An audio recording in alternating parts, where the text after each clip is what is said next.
Bismillahirrahmanirrahim. Assalamu alaikum students. Hope you all are fine. Today we are going to discuss our topic corpuscular nature of matter. The word corpuscular is derived from the word corpuscles, which means tiny particles of any matter, tiny pieces of anything. So the term corpuscular nature of matter means what is the composition of matter, how matter is made up of, what kind of tiny particles are present in any specific kind of matter. For the corpuscular nature of matter, many ancient philosophers did many research, and gave many concepts. The first is Empedocles concept. Empedocles was an ancient Greek philosopher. He gave the idea about the composition of matter.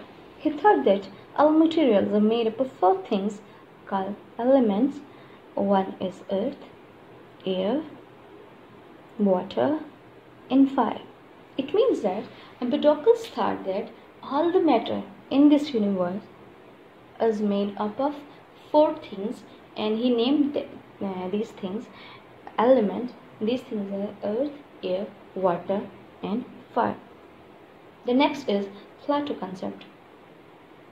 Plato was also the believer of Empedocles' concept.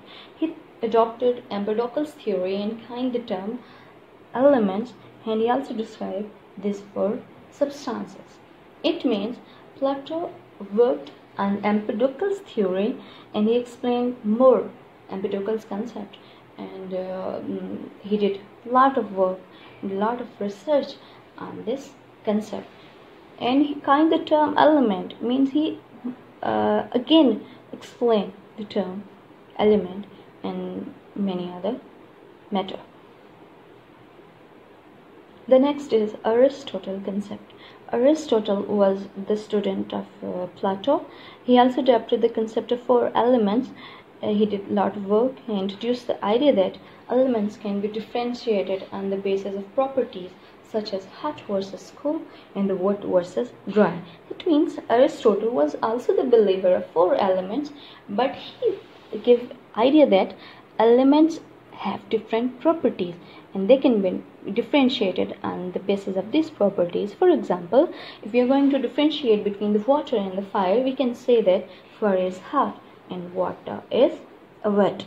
We can say that water is wet and air is dry. It means Aristotle again elaborate the concept of four elements. For example, if you are going to make a pot with a clay, heating of a clay in an oven can be thought of as framing of water and adding fire for transforming clay into a pot. It means if we are going to make a pot with a clay is a wet soil, it has water. If we are going to make a pot, what we'll do? We'll first add a fire and give temperature to that clay.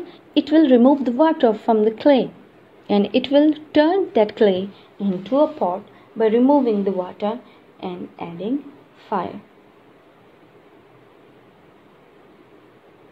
So we can differentiate between water and fire by hot and cold. The next example is when water cools and cold and what falls from sky as rain, air hot and dry cools down. We have two kind of matter, two elements. One is water and second one is air. As water is cold and wet and air is hot and dry. When water falls from sky as rain, it passes from the air, and this water which is cold and wet will turn the air into cold one. It means it lowers the temperature of air due to its property of cooling. Greek concepts of four elements. Greek philosophers thought that all the matter in this universe consist of only four elements, and this concept existed for more than 2000 years. And after that, many discoveries are being held, and atom is being discovered, and after that many discoveries are being held in chemistry. But till 2000 years Scientists were believing that all the matter in this universe are made up of 4 elements. As the exam's point of view, the question can be explain the corpuscular nature of matter, or Empedocles concept, Plato concepts, or Aristotle concept. You'll write in the form of headings and points as shown in the video, and you will also give examples of clay in an oven and then rain in air. Thank you so much, students. Hope you can better understand.